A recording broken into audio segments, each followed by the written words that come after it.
Assalamualaikum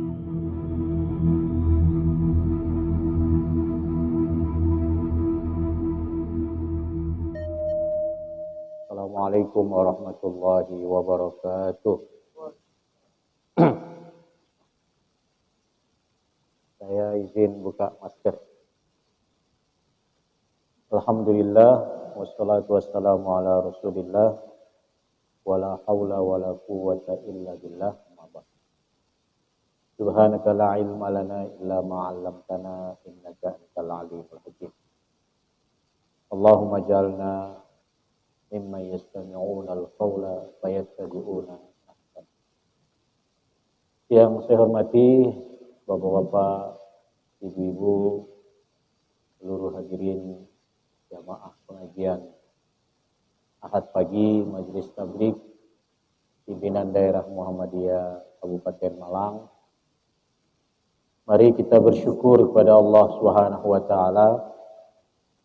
Kita masih diberikan kesehatan, diberikan kekuatan, dan kesehatan dan kekuatan itu kita manfaatkan untuk sesuatu yang insya Allah dalam rangka meningkatkan kualitas penghambaan kita kepada Allah, yaitu berada di majelis yang dimuliakan, majelis ilmu. Bahasan kita pada pagi hari ini adalah berkaitan dengan fikih salat istikharah. Kita berharap urusan-urusan terbaik kita melibatkan Allah Subhanahu wa taala. Bahkan semua urusan yang kita hadapi dalam kehidupan ini kita melibatkan Allah Subhanahu wa taala. Karena itulah sebagai tanda kasih sayang Allah, Allah pun telah mensyariatkan apa yang kita kenal dengan fikih salat istikharah. Saya yakin para jamaah sudah pernah melaksanakan sholat istikharah. Tetapi penting pula kita terus mengkajinya. Barangkali dalam pelaksanaan itu ada kekeliruan, ada hal-hal yang belum memenuhi sunnah-sunnah Rasul, maka penting untuk kita pelajari pada pagi hari.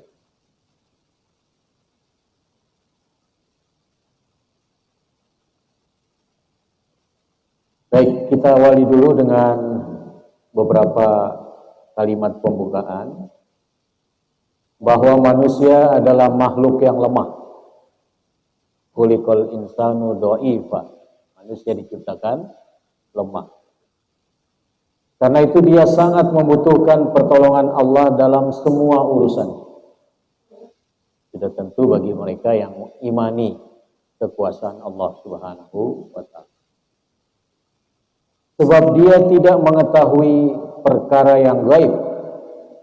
Dia juga tidak mengerti di manakah terdapat kebaikan atau keburukan dalam urusan yang terjadi di masa depan.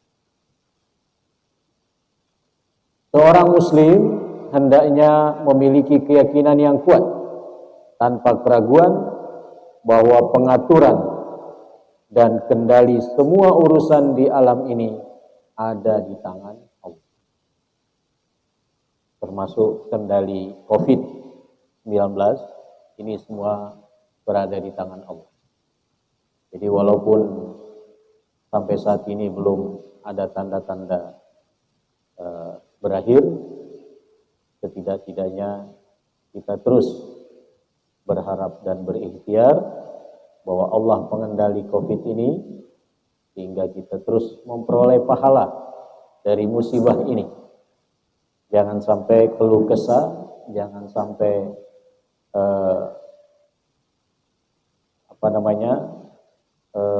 menghina takdir yang telah Allah tetapkan. Karena itulah sebagai rahmat dari Allah Subhanahu wa taala atas hambanya, Dia yang Maha Rahman mensyariatkan sholat istikharah. Jadi sholat secara umum itu adalah rahmat dari Allah. Bahkan Kalau kita ingin tahu kedekatan seorang hamba, ketauhidan seorang hamba, maka lihatlah lewat sholatnya. Lihat lewat dia sungguh-sungguh melaksanakan ibadah sholat. Karena sholat itu adalah momentum terdekat seorang hamba dengan Allah. Terutama saat dia sujud. Tidak ada kedekatan hamba yang lebih dekat dari Tuhannya kecuali saat sholat. Terutama saat dia sujud. Karena itu Nabi menyuruh memperbanyak doa dikala kita sujud. Baik, kita coba dulu melihat beberapa ayat yang menjadi dasar istikharah. Yang pertama ada potongan ayat wa asa an takrahu syai'an wa huwa khairul lakum wa asa an tuhibbu syai'an wa huwa syarrul lakum wallahu ya'lamu wa antum la ta'lamun. Ayat ini sebenarnya turun tentang syariat perang. Dan perang itu memang tidak menyenangkan. Jadi ketika awal syariat perang itu turun, banyak yang tidak senang. Ya karena perang memang tidak enak. Karena itu Allah sampaikan bisa jadi yang tidak kalian senangi itu ada kebaikan tidak. Sebaliknya bisa jadi yang kalian senangi ada keburukan di dalam. Karena Allah yang maha mengetahui sedangkan kita tidak. Disinilah pentingnya bersandar kepada Allah subhanahu wa ta'ala. Ini tafsirnya, saya kira kita lewati saja. Kemudian ayat yang kedua, wa rabbuka yakhluqu ma yasha wa yakhtar ma kana lahumul khiyaratu subhanallah wa ta'ala amma yusyrikun. Dan Tuhanmu dialah maha yang menciptakan apapun yang dikehendaki. Dia menciptakan segala hal yang diinginkan. Dan dialah yang memilih, yaitu memilih dari hambanya untuk diutus, untuk dijadikan nabi, untuk dijadikan rasul, untuk dijadikan wali, dan lain sebagainya.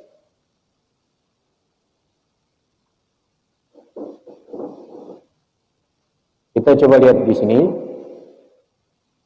Dan Tuhanmu menciptakan apa yang Dia kehendaki untuk diciptakannya. Dan memilih makhluknya yang dikehendaki untuk menjadi walinya. Ketetapan menentukan perintah dan pilihan bukanlah menjadi hak seorang pun, namun itu hanya menjadi milik Allah. Allah Maha Tinggi, lagi suci dari kesyirikan mereka. Jadi yang berhak menciptakan apapun yang dikehendaki hanyalah Allah Subhanahu wa ta'ala. Dan yang memilih apapun hanya Allah Subhanahu wa ta'ala. Kemudian ayat berikutnya, ayat yang ketiga, wa ma kana lil mu'minin wala mu'minah idza qadallahu wa rasuluhu amran ay yakuna lahumul khiyaratu min amrihim wa may ya'sillaha wa rasulahu faqad dhalla dhalalan mubina. Tidak pantas bagi seorang mukmin juga mukminah, baik orang beriman laki-laki maupun perempuan, kalau Allah sudah menetapkan sesuatu pilihan, kemudian mereka punya pilihan yang lain. Nah, ini ayat ini sebenarnya turun pada seorang perempuan yang diceraikan oleh suaminya, yaitu anak angkat Rasulullah, namanya Zaid. Nama ayahnya Harithah, Zaid bin Harithah. Pernah sempat dipanggil Zaid bin Muhammad. Ketika Nabi Muhammad mengangkat beliau sebagai anak, dipanggil Zaid bin Muhammad. Tapi kemudian turun ayat supaya dipanggil sesuai dengan ayah biologisnya, bukan ayah yang mengangkatnya. Maka kembali dipanggil Zaid bin Harithah. Jadi kalau Bapak Ibu mengangkat anak atau mengadopsi anak, tidak usah meletakkan nama kita di belakang anak itu. letakkan saja nama ayah kandungnya siapa. Karena hukum Islam tidak membenarkan seorang ayah angkat meletakkan atau dinisbahkan kepada anak angkatnya. Nah, ketika diceraikan yaitu Zainab, maka turun perintah Allah agar Rasulullah menikahi bekas istri anak angkat. Bayangkan secara psikologis berat baik bagi Rasulullah maupun juga bagi Zainab. Tapi karena Rasulullah itu model dalam pelaksanaan syariah, dalam pelaksanaan hukum, maka bagaimanapun ketetapan Allah harus dijalankan. Ya. Bayangkan menikahi bekas istri anak angkatnya. Secara sosial kan tidak nyaman, ya, tidak nyaman. Bisa jadi ada suara-suara miring, wah itu kok ayah menikahi bekas istri anaknya. Tapi karena ketentuan hukum Islam berbeda antara anak angkat dengan anak kandung, maka salah satu pembedanya adalah boleh bagi ayah angkat menikahi bekas istri anak angkat. Tapi kalau anak kandung nggak boleh. Ya, kalau anak kandung tidak boleh.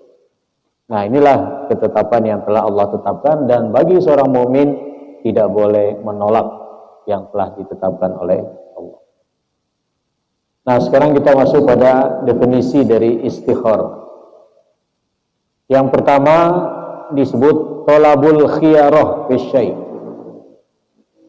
Mengharapkan pilihan dalam satu urusan. Jadi istikharah artinya mengharapkan pilihan dalam satu urusan. Kemudian yang kedua, wa kharallahu laka ay a'taka ma huwa khairun laka. Semoga Allah memilihkan untukmu atau Allah memberikan yang terbaik sebagai pilihan. Ini juga makna istikharah. Wastakharallah ay talaba minhu al-khiyarah. Memohon pilihan dari Allah. Jadi seseorang yang ingin urusannya itu Allah terlibat, Allah memilihkannya, maka dia melaksanakan sholat istikharah. Kemudian dikatakan di sini talabul ikhtiyar ay talabu surfil himma lima huwal mukhtar indallah wal aula bis shalah wad du'a al warid fil istikharah. Yang dimaksud dengan sholat istikharah adalah mengharapkan pilihan, maksudnya memohon agar dipalingkan perhatiannya kepada apa yang terpilih di sisi Allah dan yang lebih utama melalui sholat dan doa yang berkaitan dengan istikharah. Jadi bapak-bapak dan ibu-ibu, istikharah mengharapkan Allah yang memilihkan urusan kita. Caranya bagaimana? Caranya dengan melaksanakan sholat 2 rakaat, setelah itu dengan berdoa. Artinya ada doa khusus, tidak sembarang berdoa. Itulah makna istikharah. Baik, ada beberapa persoalan yang perlu kita pahami tentang sholat istikharah ini. Pertama, dasar hukumnya. Kalau dasar hukum secara umum Al-Quran, sudah tentu Allah perintahkan kita memperbanyak sujud. Nah, kalau sholat 5 waktu kan terbatas, maka kita disuruh memperbanyak sholat dengan meningkatkan sholat sunnah. Nah, salah satu di antara sholat sunnah itu adalah sholat istikharah. Dalam banyak ayat Al-Quran, perintah sholat itu seringkali dihubungkan dengan banyak hal. Di antaranya dihubungkan dengan perolehan rezeki. Misalnya dalam surat Toha, ketika Nabi Ismail disuruh untuk memerintahkan keluarganya mendirikan sholat dan bersabar dalam mendirikan sholat itu. Wa'mur ahlaka bis sholati wastabir alaiha la nas'aluka rizqa nahnu narzukuka wal aqibatu littaqwa. Perintahkanlah wahai Ismail keluargamu untuk mendirikan ibadah sholat dan bersabar dalam pelaksanaannya, dalam menegakkan ibadah sholat. Karena banyak tantangan, banyak godaan untuk tidak sholat, untuk meninggalkan sholat, untuk mengakhir-akhirkan sholat, untuk cepat-cepat dalam sholat, dan lain sebagainya, hingga tidak memperoleh kehusyuannya. Kami tidak meminta kepadamu rizki dengan memerintahkan sholat itu, justru kamilah yang memberikan kepadamu rizki. Ini satu-satunya ayat yang mengaitkan perintah sholat dengan perolehan rizki. Dalam ayat ini, Allah menjamin rizki orang yang menegakkan ibadah sholat. Ya, Allah menjamin rizki orang yang menegakkan ibadah sholat. Padahal dalam masyarakat kita, ada yang berpikiran dengan dia sholat rizkinya akan terbang, ya, misalnya dengan dia tidak tutup warung ketika azan berkumandang atau ketika kewajiban sholat memanggilnya, dia tidak pedulikan sama sekali karena anggapannya bahwa sama saja yang sholat dengan tidak sholat, justru yang sholat itu tidak memperoleh rizki. Ini sudah tentu pemikiran yang tidak benar. Karena itu kita harus menanamkan dalam pikiran kita dan keluarga, jangan sampai meninggalkan sholat, karena itulah salah satu pintu rizki dari Allah Subhanahu wa Ta'ala. Dan rizki jangan batasi pada harta benda. Kehadiran kita di majelis ilmu ini adalah rizki. Allah beri petunjuk kita untuk pagi-pagi berada di sini adalah rizki. Kita belajar Islam adalah rizki. Kita dimudahkan Allah menegakkan sholat adalah rizki. Jadi jangan melihat rizki hanya aspek materi, hanya aspek uang dan. Nah, sedangkan di dalam hadis kita temukan hadis dari Jabir bin Abdullah yang menjadi syariat ibadah sholat istikharah. Saya bacakan hadisnya. An Jabir bin Abdullah radhiyallahu anhu qala kana Rasulullah sallallahu alaihi wasallam yu'allimuna al-istikhara fil umuri kulliha kama yu'allimuna surah minal Qur'an. Adalah Rasulullah, kata Jabir, mengajarkan kepada kami para sahabat istikharah, ya, memohon agar Allah memilihkan dalam urusan kita. Sebagaimana Rasulullah ajarkan kepada kami surat dalam Al-Quran. Jadi rupanya pengajaran istikharah itu oleh Jabir dikatakan disamakan dengan pengajaran surat dalam Al-Quran. Jadi senilai dengan belajar Al-Quran. Bagaimana Rasulullah kemudian mengajarkan? Nah, di sini dikatakan, idza hamma ahadukum bil amri falyarka rak'atain min ghairil fariidhah. Kalau di antara kalian ada tekad untuk melakukan suatu urusan, maka hendaklah dia ruku. Maksudnya ruku di sini salat. Salat, ya. Salat 2 rakaat, ya, yang bukan merupakan salat wajib. Nah, setelah selesai sholat, summa yaqul. Nah, inilah doanya, ya. Doa setelah sholat istikharah yang warna merah itu, ya. Allahumma inni astahiruka bi ilmika wa astaqdiruka bi qudratika wa as'aluka min fadlikal azim fa innaka taqdir wala aqdir wa ta'lam wala a'lam wa anta 'allamul ghuyub.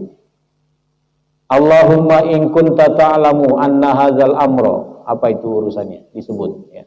Anna hadzal amra, misalnya menikahkan atau menerima lamaran suatu keluarga misalnya, ya. Khairun li fi dini wa ma'asi wa akibatu amri au qal ajilu amri wa ajilihi faqdirhu li wa yassirhu li summa barik li fihi. Jadi ini bagian pertama dari doa. memohon kalau seandainya urusan itu baik, ya, maka tetapkanlah wahai Allah Subhanahu wa ta'ala. Nah, di ujungnya ada kebalikannya. Wa in kunta ta'lam anna hadzal amra syarrun li fi dini wa ma'ashi wa akibati amri au fi ajili amri wa ajilihi fasrifhu anni wasrifni anhu waqdur liyal khaira haitsu kana tsumma ardini. Tapi kalau seandainya urusan itu ternyata buruk bagiku, bagi kehidupanku, bagi agamaku dan seterusnya, maka hindarkan, ya, hindarkanlah keburukannya itu wahai Allah Subhanahu wa taala, dan carikan yang terbaik dalam urusanku ini. Jadi Bapak Ibu, penting untuk kita punya catatan dari doa ini, sehingga kalau kita tidak hafal, kita bisa baca, tidak harus menghafal, ya. Syukur kalau kita mengerti maknanya. Tapi maknanya ini seputar pujian kepada Allah yang maha menakdirkan, pujian kepada Allah yang maha mengetahui, pujian kepada Allah yang maha menentukan sesuatu, kemudian baru kita memohon agar urusan yang sedang kita hadapi ini ada kebaikan di dalamnya. Seandainya ada keburukannya, mohon untuk dihindarkan. Nah, ini inti dari doa tersebut. Kemudian berikutnya, apa hukum sholat istikharah? Tidak ada perselisihan di kalangan para ulama bahwa hukum sholat istikharah adalah sunnah, bukan wajib. Karena tadi ada kata min ghairil fardhah, bukan merupakan sholat wajib. Di antara dalil yang menegaskan sunnahnya sholat istikharah ialah hadis tentang seorang A'rabi yang datang bertanya kepada Nabi mengenai apa yang wajib dikerjakan. Nah, ketika itu A'rabi ini bertanya kepada Nabi tentang apa sih dalam Islam ini yang wajib. Maka diantaranya Nabi menyebutkan kewajiban sholat 5 waktu, khamsu sholawatin fil yaumi wal laila. Kemudian A'rabi itu bertanya, A'rabi itu orang awam lah, orang desa yang ingin tahu Islam. Maka Nabi mengatakan tidak ada kewajiban yang lain, kecuali kalau kamu ingin menambah dalam pengertian sholat sunnah. Dari hadis ini dipahami bahwa tidak ada sholat wajib selain yang 5 waktu. Jadi tahajud tidak wajib, duha tidak wajib, rawatib, qabliyah ba'diyah tidak wajib, Idul Fitri tidak wajib. Semua selain 5 waktu itu hukumnya apa? Sunnah. Termasuk sholat istikharah. Kemudian yang berikutnya, berkaitan dalam persoalan apa kita beristikharah.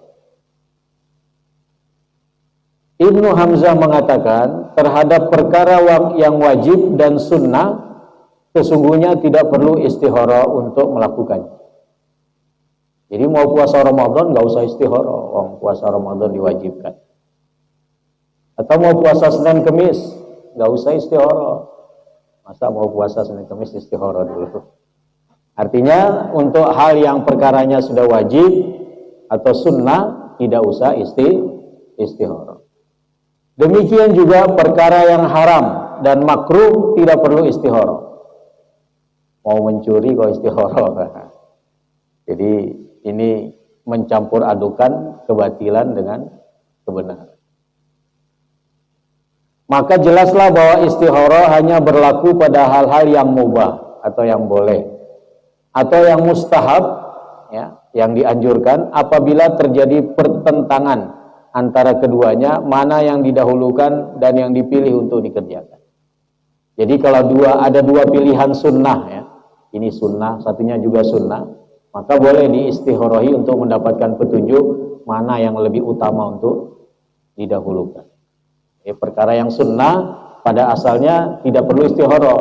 Tapi kalau ada dua hal yang sama-sama hendak kita laksanakan, mana di antara dua sunnah ini yang baik, maka boleh beristikharah.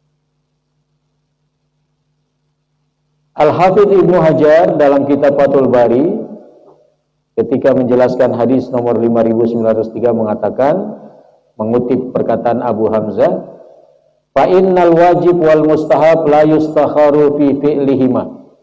Perkara wajib dan perkara sunnah tidak perlu diistihara dalam mengerjakannya.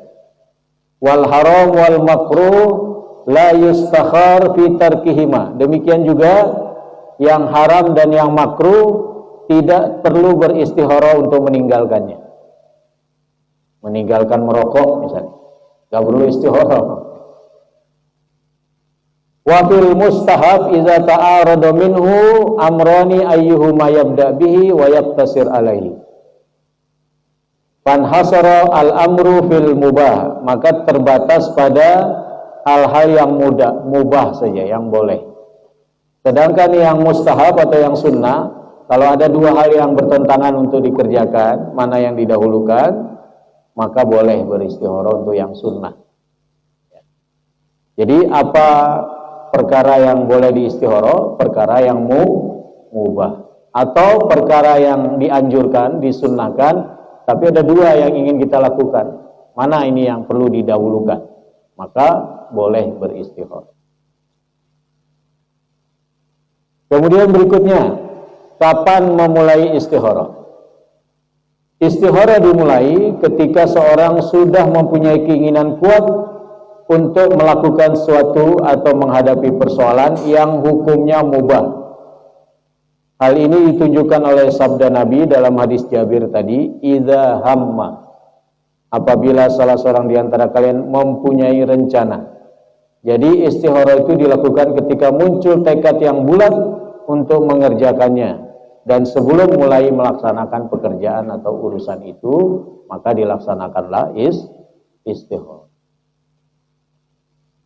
Pada waktu istihara hendaknya pikiran bersih, tidak terikat pada suatu perkara tertentu. Artinya seseorang tidak cenderung memilih salah satu dari kedua atau beberapa persoalan itu karena dorongan hawa nafsunya atau keinginannya.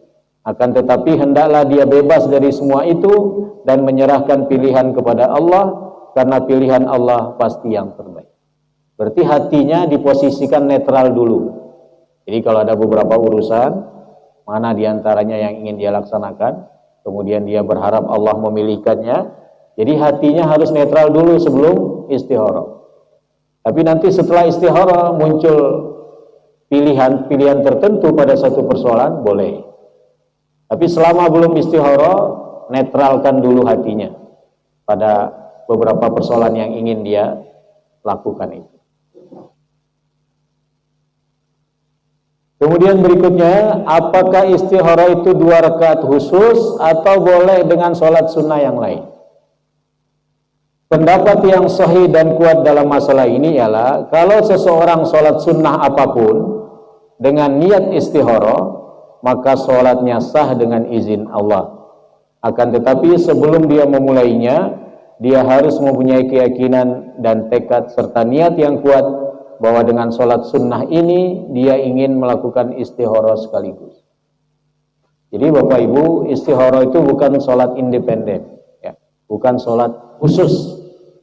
Bisa digabung dengan sholat sunnah yang lain, asalkan bukan sholat wajib. Misalnya sholat subuh sekalian sholat istihara, nggak bisa. Tapi kalau sholat duha sekalian istihara, bisa. Sholat ba'diyah isya misalnya sekalian istihara juga bisa. Jadi tidak harus sholat sunnah khusus, tapi boleh sholat sunnah khusus, ya, boleh sholat sunnah khusus. Adapun dalil yang membolehkan hal ini adalah sabda Nabi, min ghairil faridah, pokoknya bukan sholat wajib. Berarti sholat tahiyatul masjid boleh, sholat duha boleh, qobliyah, ba'diyah boleh, selama itu 2 rakaat. Jadi yang dapat dipahami bahwa doa istihara ini dilaksanakan setelah sholat sunnah apapun juga. Adapun kalau dikerjakan setelah sholat fardu, sholat wajib, ya, hukumnya tidak sah, ya. Maka kalau seseorang mengerjakan sholat subuh misalnya, kemudian setelah itu dia berdoa dengan doa istikharah, maka hal itu dianggap tidak sah. Karena sholat subuh bukan sholat sunnah, sholat wajib. Tadi Nabi menyebutkan min ghairil fariidhah, yang bukan sholat wajib. Nah, ini pendapat para ulama yang menjelaskan, yang mendukung bahwa tidak harus sholat tersendiri. Di antaranya Al-Hafidz Ibnu Hajar mengatakan, inna wa tilka shalah bi ainiha wa sholatul istihara ma'an ajza'a bihilafi ma iza lam yanwi. Kata Ibnu Hajar, kalau seseorang meniatkan sholat dengan sholat tertentu itu, sholat misalnya sholat duha misalnya, sekaligus dia niat sholat istihara, ya, ma'an, ya, sekaligus dengan sholat istihara, maka boleh. Tetapi tidak boleh kalau dia tidak niatkan. Misalnya dia cuma sholat duha saja, ya duha saja dapatnya, tidak istihara. Tapi kalau dia niatkan bersamaan dengan itu dia istihara, maka dia memperoleh. Ya, bisa dipahami ya. Oke, yang kedua, ini Zainuddin Al-Iraqi. Beliau mengatakan, in kana hammuhu bil amri qabla syuru' fir ratiba wa nahwiha thumma shalla min ghairi niyatil istihara wa badalahu ba'da shalah al-ityan bi du'ail istihara fa zahir husulu zalika. Ini ulama Zainuddin Al-Iraqi ini lebih longgar lagi. Kalau ada orang sholat sunnah, padahal sebelum dia sholat itu dia tidak ada niat istihara, tapi menjelang akhir sholat dia ingin berdoa dengan doa istihara, maka setelah sholat sunnah tertentu itu dia doa dengan doa istihara, maka dia sudah dapat istihara. Ya, lebih longgar kan? Kalau tadi Ibnu Hajar harus diniatkan di awal dulu, baik sholat itu, sholat duha misalnya, sekaligus sholat istihara, atau sholat tahiyatul masjid sekaligus sholat istihara. Jadi lebih longgar yang kedua. Kemudian An-Nawawi mengatakan wa zahir annaha tahsulu bi rak'atain minas sunanir rawatib wa bi tahiyatul masjid wa ghairiha minan nawafil. Yang tampak bahwa sholat istihara itu dapat diperoleh dengan 2 rakaat sholat sunnah apapun, misalnya rawatib atau tahiyatul masjid atau yang lain-lain yang merupakan sholat nawafil, sholat sunnah. Jadi 3 ulama ini masing-masing membolehkan disatukannya sholat istihara dengan sholat sunnah yang lain.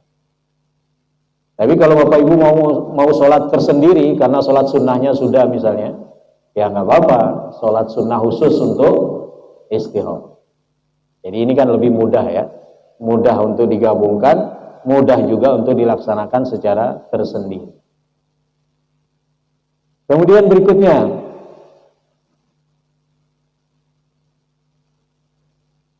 kapan doa istihara itu diucapkan? Sebelum atau sesudah salam? Pendapat yang kuat dalam masalah ini ialah berdoa setelah salam.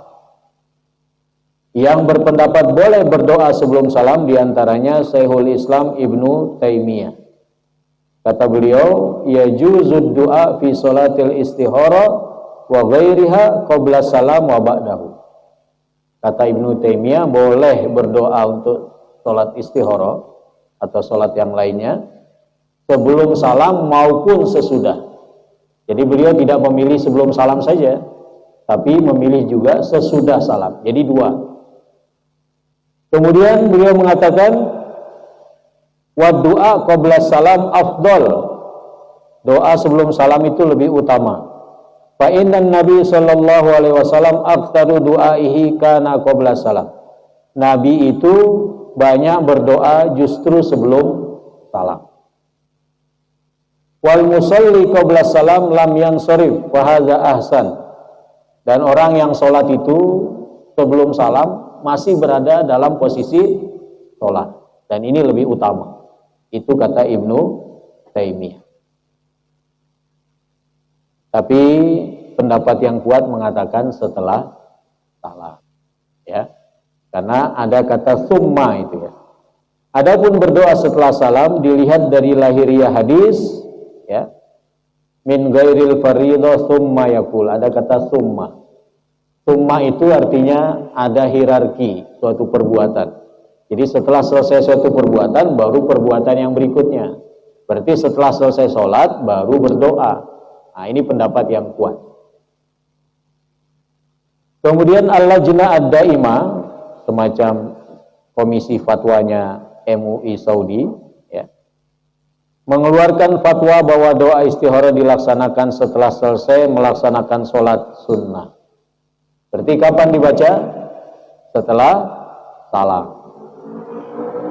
Tapi Bapak Ibu sering-sering juga berdoa sebelum salam, ya, karena Nabi banyak berdoa sebelum salam dan membolehkan kita berdoa sebelum salam, ya, untuk doa-doa selain istikharah, ya, misalnya doa perlindungan, ya, itu doa yang sangat dianjurkan Nabi supaya terhindar dari fitnah Dajjal. Allahumma inni a'udzubika min adzabi jahannam wa min adzabil qabri wa min fitnatil mahya wal mamat wa min syarri fitnatil masih.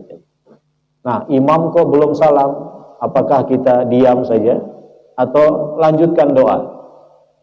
Sebaiknya lanjutkan doa. Doa apa? Ya yang kita hafal saja. Rabbana atina fid dunya hasanah, ya, atau apalagi Rabbi ghfirli wali walidayya, ya. Ya, pokoknya doa dengan redaksi bahasa Arab. Tidak boleh beredaksi bahasa Indonesia karena kita masih berada dalam ibadah sholat. Jadi ada dua tempat di mana kita dianjurkan berdoa dalam sholat. Satu saat sujud, ya. Yang kedua sebelum salam setelah membaca tasyahud, setelah innaka hamidum majid, ya.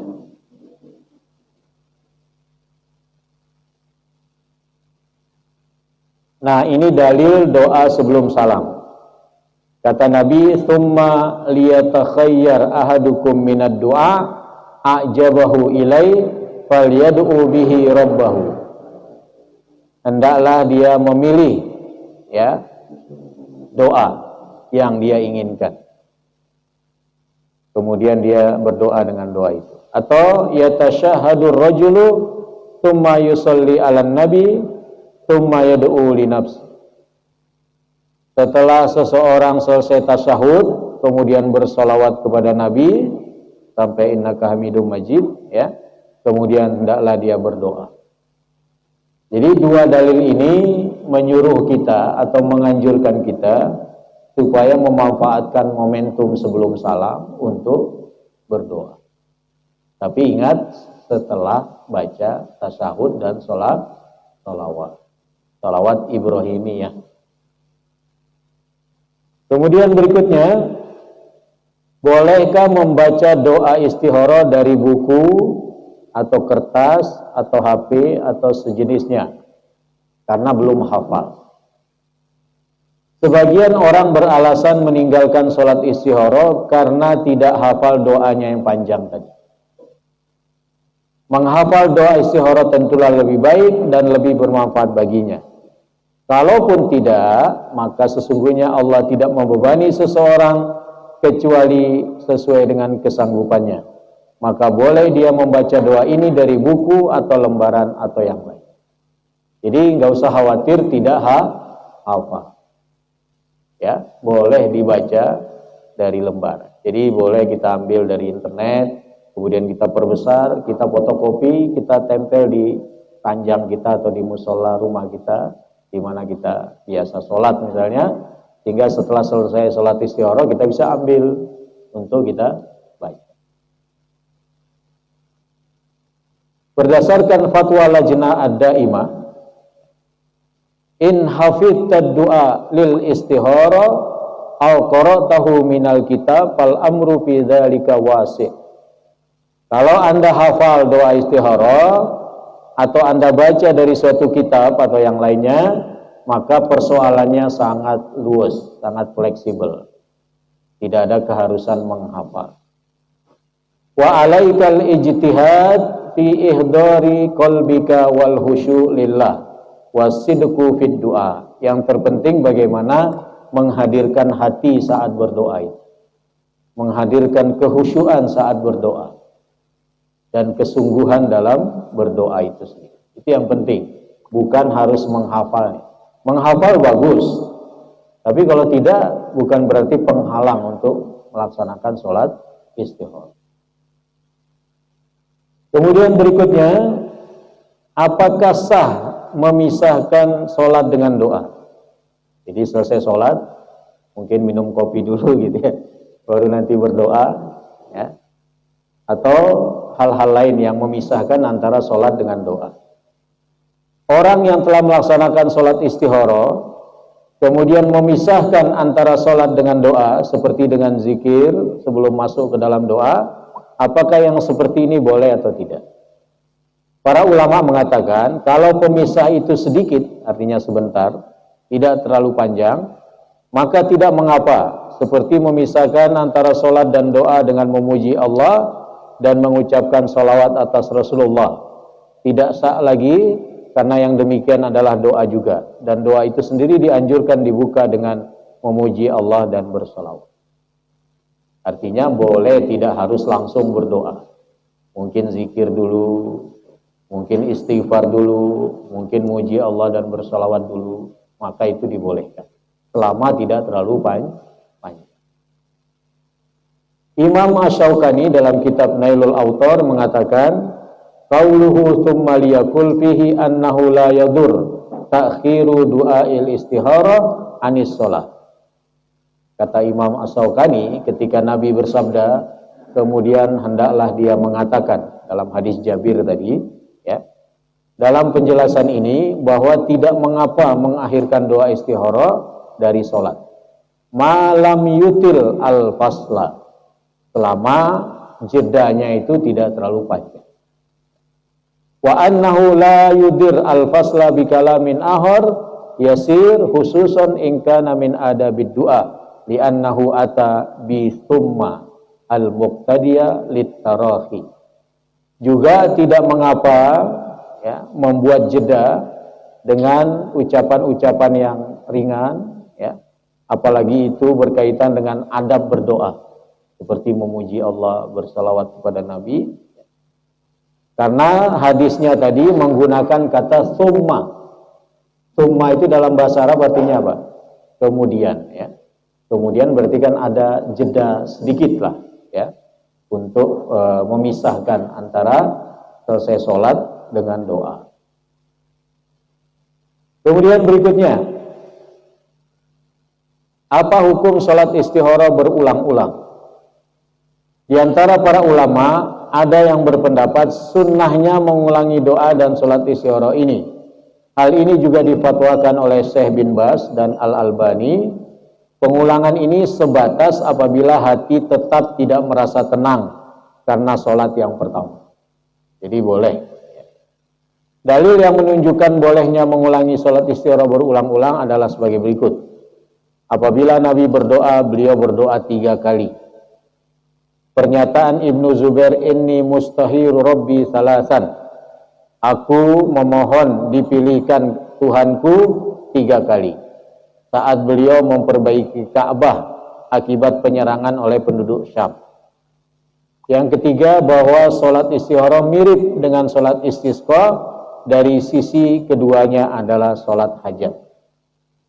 Artinya boleh mengulang selama hati kok masih kurang sreg, kurang nyaman, kurang tenang, ya. Tapi nggak usah terlalu lama mengulangnya sampai bertahun-tahun, ya. Cukup 3 kali, ya. Cukup 3 kali. Jangan berulang-ulang dalam satu urusan terus itu saja, ya. Belum dapat pangsit. Kemudian orang yang tidak mungkin untuk sholat, apakah cukup hanya dengan doa tanpa sholat? Nah, misalnya ibu-ibu dalam keadaan tidak bisa sholat, boleh nggak hanya doanya saja, nggak sholatnya? Atau harus nunggu suci dulu baru kemudian sholat istikharah? Kita lihat. Telah dimaklumi bahwa istikharah adalah sholat 2 rakaat kemudian berdoa setelah selesai sholat. Akan tetapi kalau seorang muslim tidak mampu mengerjakan sholat ini, bolehkah ia melakukan doa istikharah tanpa melaksanakan sholat? Misalnya pada wanita haid, apabila muncul suatu keperluan pada dirinya dan dia ingin melakukan istikharah, bolehkah baginya berdoa saja? Mazhab Hanafi, Maliki, dan Syafi'i membolehkan tanpa sholat, asal ada uzur syar'i. Apabila memang berat atau ada uzur untuk mengerjakannya dengan sholat dan doa sekaligus. Al-Imam An-Nawawi dalam kitab Al-Azkar mengatakan, walau ta'azzarat alaihi sholat istahara bid-du'a. Kalau dia uzur melaksanakan sholat, wanita, ya, maka beristikharah dengan doanya saja. Boleh. Jadi ibu-ibu, kalau misalnya nunggu waktu bersih masih lama, sementara urusan ini ingin segera dipilihkan oleh Allah, maka dia berdoa dengan doa istikharah tanpa melaksanakan sholat. Tapi kalau urusannya masih, jeda waktunya masih cukup panjang, ya nggak apa-apa, dia menunggu suci sehingga bisa sholat sekaligus bisa doa. Kemudian berikutnya, apa yang harus dikerjakan oleh orang yang sholat istikharah sesudah melaksanakan sholat? Kalau seorang muslim sudah mengerjakan sholat istikharah, dia teruskan apa yang dia niatkan untuk menjalankan pilihannya. Artinya dia pilih sudah mana urusannya itu.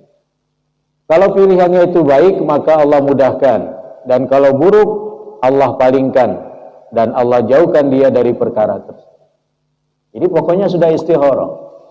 Ya. Sebagian besar kaum muslimin berkeyakinan bahwa apabila orang yang mengharapkan pilihan yang disebut dengan mustahir, ya, orang yang sholat istikharah itu disebut mustahir, memohon kepada pilihan kepada Allah dalam suatu urusan, hendaknya dia menunggu sampai dia melihat sebuah tanda dalam mimpinya. Kemudian berdasarkan mimpi yang dilihatnya, dia melaksanakan apa yang ditekadkannya atau tidak melaksanakannya. Hal ini tidak ada dasarnya dalam Islam. Jadi nggak usah nunggu wangsit tadi. Nunggu pangsit aja. Maka apabila seseorang minta pilihan kepada Allah untuk melaksanakan suatu urusan tertentu, hendaknya dia bertawakal dan meneruskan apa yang diinginkan. Kita sudah, saya mau beli tanah di daerah ini misalnya, ya, urusannya itu. Kemudian kita istikharah, wah ini belum ada tanda-tanda ini, belum mimpi ini. Ya nggak usah nunggu seperti itu. Bismillah, sudah istikharah, beli saja kalau memang itu sudah dipikirkan matang-matang, kemudian bertawakal pada Allah dan melaksanakan sholat istikharah. Kemudian berikutnya, niatkannya istikharah. Istikharah adalah ganti dari perbuatan orang Arab jahiliyah. Sebenarnya bukan orang Arab juga yang punya istikharah bid'ah, ya. Menggunakan azlam, mengundi nasib dengan anak panah. Bagaimana itu mengundi nasib anak panah yang dalam Al-Quran disebut dengan azlam? Apa itu? Ali Imran itu, ya. Di kalangan orang Arab, ya, azlam di kalangan orang Arab adalah 3 batang anak panah, yang satu bertuliskan kerjakan, yang lain jangan lakukan, dan berikutnya kosong. Jadi anak panah itu ditulisi, ada 3 anak panah. Anak panah pertama kerjakan, anak panah kedua jangan kerjakan, anak panah ketiga netral, tidak ada tulisan. Kemudian diletakkan pada sebuah tempat tertutup. Kalau dia ingin mengerjakan sesuatu, dia ambil salah satunya. Apabila yang keluar anak panah berisi tulisan kerjakan, maka dia kerjakan. Kalau yang keluar tulisan jangan kerjakan, dia tidak mengerjakan. Tapi jika yang kosong, maka dia ulangi lagi memilih anak panah. Nah, itu cara orang Arab kalau mengerjakan suatu urusan. Jadi dia beristikharah panah. Ya mungkin juga masyarakat kita punya tradisi yang sama. Begini saya akan kerjakan ya. Kalau burung ini bersuara begini saya nggak mau kerjakan. Atau dia hitung buah bajunya, kerjakan, enggak, kerjakan, enggak. Nah itu namanya istihara bid'ah. Ya, seakan-akan tidak punya Tuhan. Kita punya Allah, memohon kepada Allah lewat sholat istihara. Berarti sebenarnya banyak urusan kita yang penting untuk kita istiharoi. Menyangkut jodoh ya. Seringkali sholat istihara itu diidentikan dengan sholat mau nikah gitu ya. Sholat mau jodoh ya. Insya Allah Ustaz Yusuf tahun depan. Bulan depan, bukan tahun depan ya. Baik. Nah, ini contoh beberapa istihara bid'ah ya. Dengan biji-biji tasbih. Seseorang mengambil biji-biji tasbih, nyebut-nyebut keperluannya. Setelah itu dia mulai membagi dua, ganjil dan genap. Dan kemudian menghitung biji-bijian di tangannya. Kalau hitungannya ganjil, maka ia tidak jadi meneruskan rencananya. Namun kalau genap, dia teruskan dan menganggap bahwa apa yang diniatkan itu baik. Jadi ini juga istihara, tapi istiharanya bid'ah. Ya, walaupun itu dengan sesuatu yang dianggap biji tasbih gitu ya. Kalau Muhammadiyah banyak bertasbih dengan ruas jari ya. Meskipun ada yang punya tasbih gitu ya. Tapi jarang dipakai ya. Karena bertasbihnya dengan ruas jari. Kemudian dengan sebuah piring, pemilik hajat minum secangkir kopi yang disuguhkan kepadanya oleh seorang peramal, kemudian menumpahkan ke piring. Tak lama kemudian dia menyerahkannya kepada peramal itu untuk dibaca corak dari kopi tersebut. Setelah itu diceritakan kepada pemilik hajat ya, melihat corak kopi atau melihat garis tangan gitu ya. Wah ini begini nih, gak boleh kerjakan, tanganmu sedang begini. Ini juga istihara, tapi istihara bid'ah.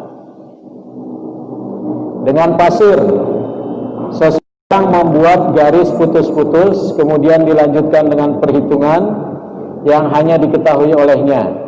Setelah itu gambaran dalam pasir itu diberikan oleh sang peramal berdasarkan kitab yang dimilikinya. Biasanya kitab primbon itu ya.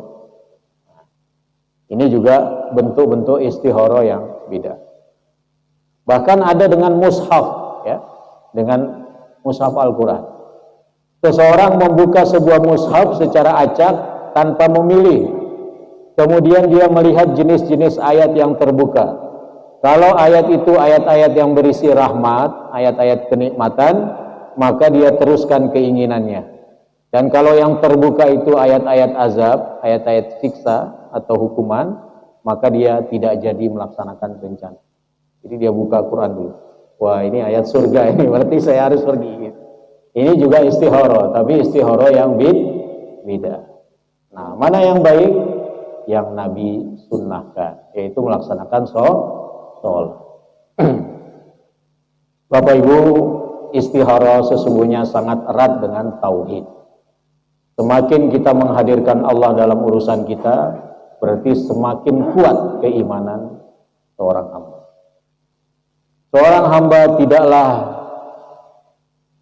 dia bermusyawarah kecuali dengan yang dia cintai, dan dia tidak bertukar pikiran kecuali dengan yang mempunyai kedudukan tinggi di dalam hati, jiwa dan raganya, serta keutamaan dalam pendapat pengarahannya.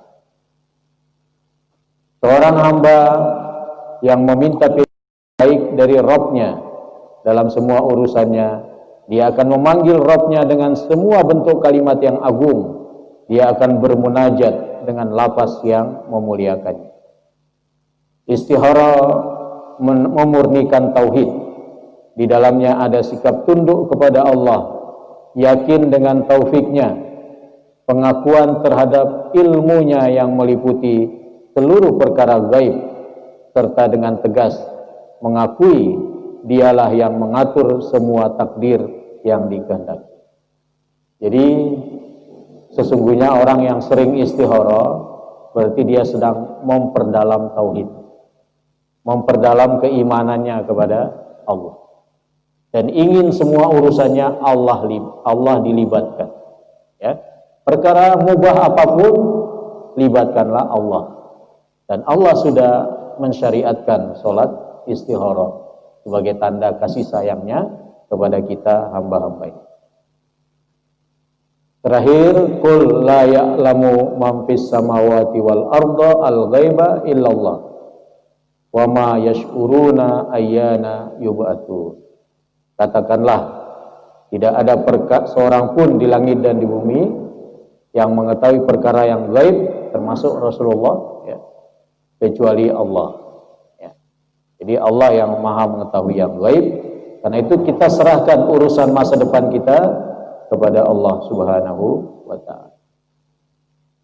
Katakan wahai Muhammad, la amliku li nafsi naf'an wala dharran illa masya Allah, walau kuntu a'lamul ghaiba lastaghfartu minal khair wa massani yasu.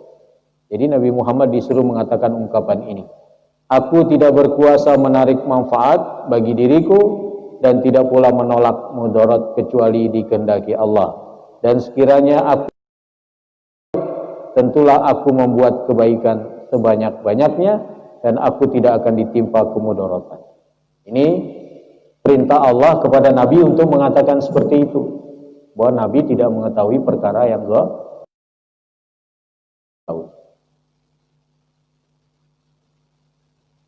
Terakhir, Bapak Ibu, membersihkan tauhid adalah sebab datangnya pertolongan dan kemenangan, sedangkan tersebarnya kesyirikan dan bid'ah sebab turunnya kehinaan dan kekalahan.